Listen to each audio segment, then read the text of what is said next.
sound stripe.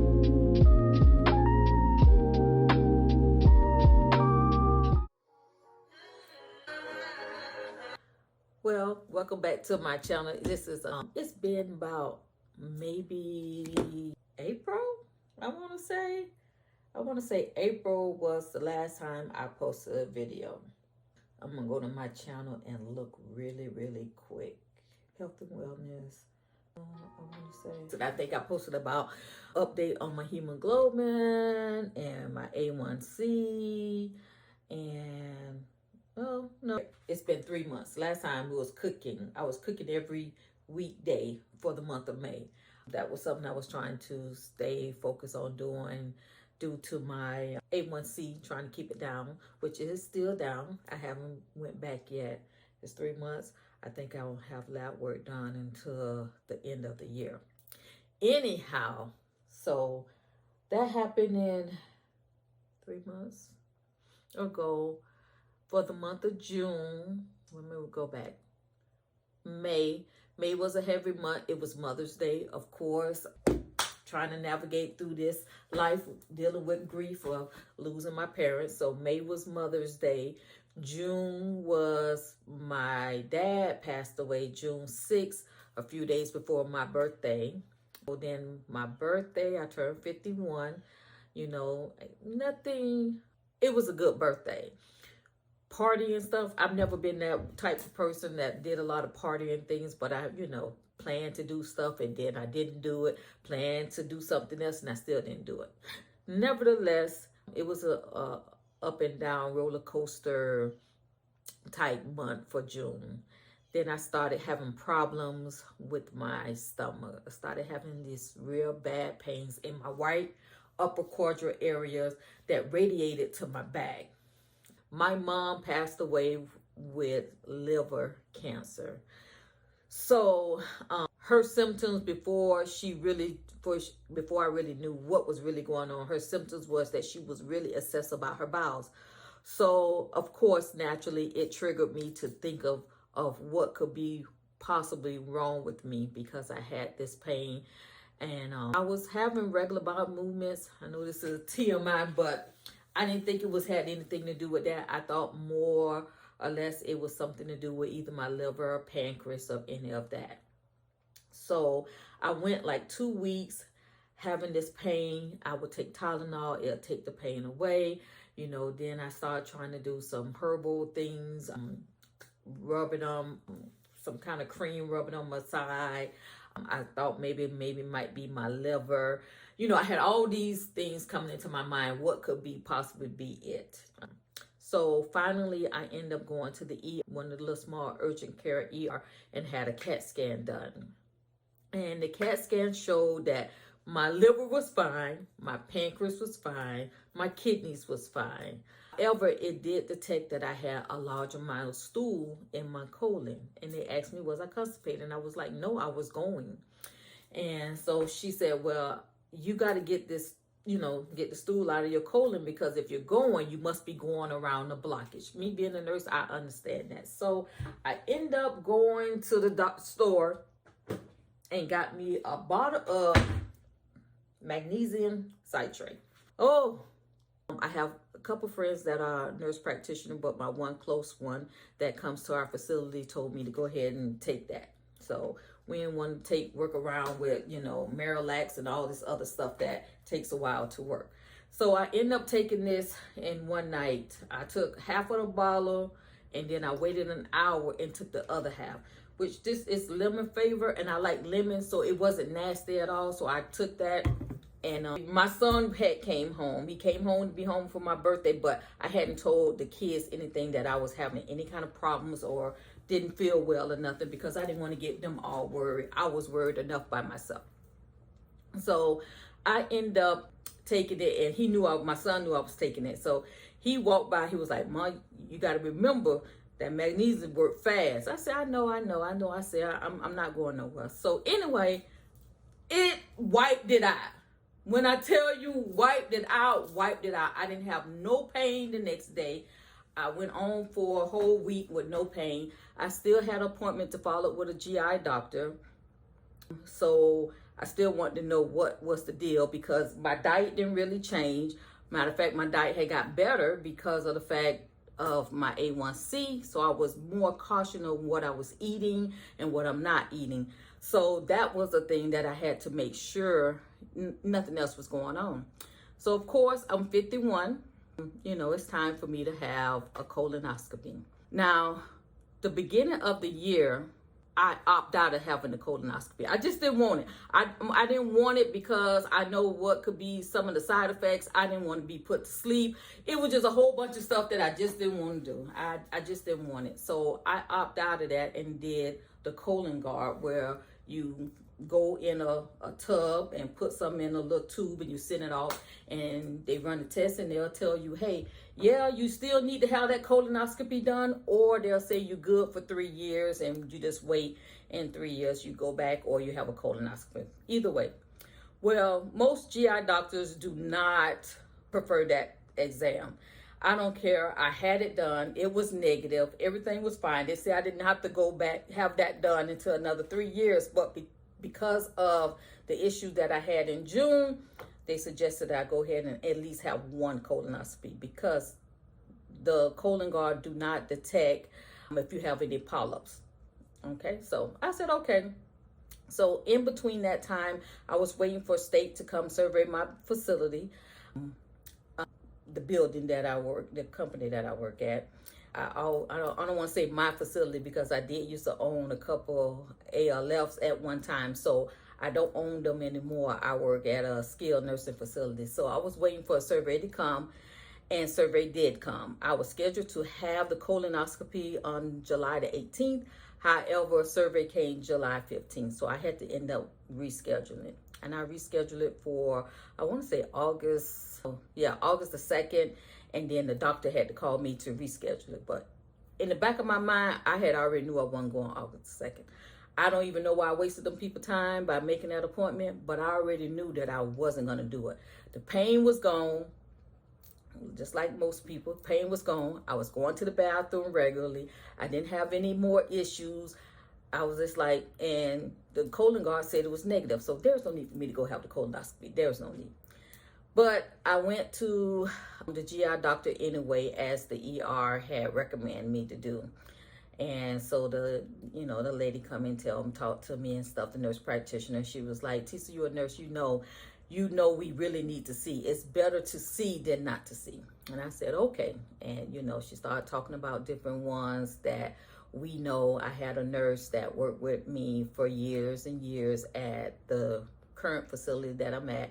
He died from colon cancer, and she knew him too as well. So, and he got diagnosed, I'll just give some months, but it's not the exact time. He got diagnosed like in January, and he died by March. So with that being said, okay, she talked to me. I said, okay, I'm gonna get it done. So, okay.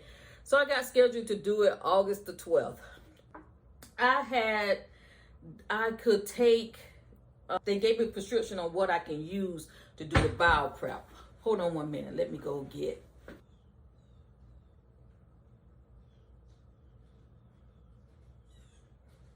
So they gave me this to take. It was telling me that I should take this, add water to it. It is a form of Go Lightly. I'm quite sure some people have heard about it, but this was supposed to be the bowel prep that they wanted me to take. Yeah, they wanted me to take this. This is the Go Lightly, we used to call it, but now they decided to put in the name of the ingredients, but it's the same thing, Go Lightly. And I was like, me drinking a whole of this is nasty. I know it's nasty. So I opted out of doing that. Instead, I end up doing, I opted out taking 3 of the Ducalax, and a whole bottle of Marilax. Now, this is the small bottle, but I got the one that was 248 grams. So it's a bigger bottle than that. I took a whole bottle of this, and I mixed it with some grape juice and one of the Gatorade, the green Gatorade. Before I can start the prep, I had to be on a clear liquid diet for 24 hours. That was the long. I don't think I ever been that darn hungry in my life. I think that took the time for me to be the hungriest of ever. It was like I was starving, like everything I wanted to eat. So I go and have clear liquid diets, nothing with any dyes in it. I end up making my own chicken broth because the canned chicken broth tasted horrible. And I did go to a Japanese restaurant and got some pho soup, which was very, very good. And I kind of messed up. I ate some of the noodles, but I was hungry. I was really, really hungry. So that was what I had for Saturday. That Friday night, I took myself out to the dinner, to the meeting place. And it's a excellent restaurant. They had me a nice big steak and lobster tail and mashed potatoes. I wasn't supposed to eat mashed potatoes because of my A1C, but I had a ball. I ate good Friday night. Saturday morning, I woke up hungry as hell. I was hungry as hell, and I knew I had to be on this clear liquid diet. So I had all day Saturday, and then around Sunday, I was still on the clear liquid diet. I think Sunday at 3:30, I had to take 3 of the Ducalax. So I ended up taking it at 3:30 because I was still out doing some stuff. So I ended up stopping my Publix, got these 3 Ducalax. Got a box of the Ducalax. And I got the pink ones because they're supposed to be gentle on the women. It don't matter. It don't matter. They're supposed to be gentle for women or whatever. So I took these and 3 little, little small little pills. Powerful though. 3 small pills? Deadly. So I had took 3 of these and started drinking water right away. And then around 6 p.m., was it 6 p.m.? Yeah, around 6 p.m., I took pour a whole thing of Miralax. I may insert the video because I was recording, but my god sister called me and she told me, so you ready to start running to the bathroom, calling, messing with me because me and her both were supposed to get it done at the same time, but she's in Tallahassee, I'm here. She got hers done and I didn't because I had survey. Anyhow, and I started drinking the Miralax. The 1 8-ounce cup with the Miralax and the grape juice is the white grape juice. My stomach started hurting really, really bad. And I'm like, geez, I just took the pills at 3:30, but adding the Miralax, I guess all that started working together to to give me the ultimate blowout, because that's what it did. When I tell you, I think I drank 2 more glasses. I was supposed to drink the whole 64 ounce. I don't think I drank the whole 64 ounce. I think I drank 8, 16, 20, 24 ounces of it. I was running back and forth to the bathroom all night long. I got up the next morning. My son came over to take me to have it done. And I was just, I'm like, oh my God, this can't be real. This ain't right. That's all I kept saying. This ain't right. So I end up going. The nurse, she could tell that something was on my mind, but I didn't really want to talk about it. And she was asking me, do I want to talk about, want to know anything? Did I have any questions? Dr. Catter was like, you have any questions or anything? I'm like, no, not really. The anesthesiologist was sitting next to me and he was asking, have I been put to sleep or had any surgeries? And I said, the last time I did was in 1995 when I got tubalization. I said, I haven't had any surgeries and have not had a reason to be sedated. So that was my concern. And he was like, don't worry. I said, it may take a lot for you guys to make me go to sleep, and that's what I'm scared of. He said, no, you ain't gonna take that much. It ain't gonna take a lot. I said, okay. He said, because we not fully sedating you where we got to keep your airway open. We just making you sleep, I said, okay, no problem. I said, but I'm just telling you, I don't think it's gonna affect me the way you guys think it is. And so he said, okay. So by this time, they don't reel me in. They got my vitals, got me hooked up to the IV, and he asked me to turn on my left side. So I turned over to my left side. Dr. Catter was there. He was like, you seem like you want to talk about something. I said, no, I just want to go ahead and get it over with, because back up. I get there to the surgery center at 6:45. I'm supposed to be there at 7. So I'm thinking that they're going to have the door open so we can come in. The door was locked. Nah, they know this surgery center is known for just doing colonoscopy. This is what they're known for. So I'm like trying to, knock on the door to go in there because I need to use the bathroom. Baby, if I didn't have on them the pins, because I'm going to tell you, it's a TMI. I'm going to tell you, you better have on the pins, because after you done gone, it's like liquid, clear. Well, I ain't going to say clear. It's yellow liquid. It's nothing there to go because you have nothing in your body to go. Anyway, I was mad that they didn't open the door till 7 o'clock. And I'm like, if you want us to be on time, most time people going to be there around, 6:40, 6:45. If I got to check in at 7. The darn door was locked. I was like, Lord, I got to use the bathroom. I really got to use the bathroom. My son sitting over there talking about, Mom, I hope. I said, boy, shut up. Don't even talk right now. I'm probably going to tell you, don't breathe. And he was talking about, well, Mom, just don't mess on yourself. Not in the car. I said, I hope these people heard me open the door. But anyway, we get back there in the back. And as we get back to the back, the anesthesiologist, they told me to turn over, and I turned on my side, and everybody was like, it takes less than 20 to 30 minutes to do, So the anesthesiologist asked me to put my hand with the IV over the side rail, so I did, and he was mixing up his stuff and doing his thing. So I'm watching him.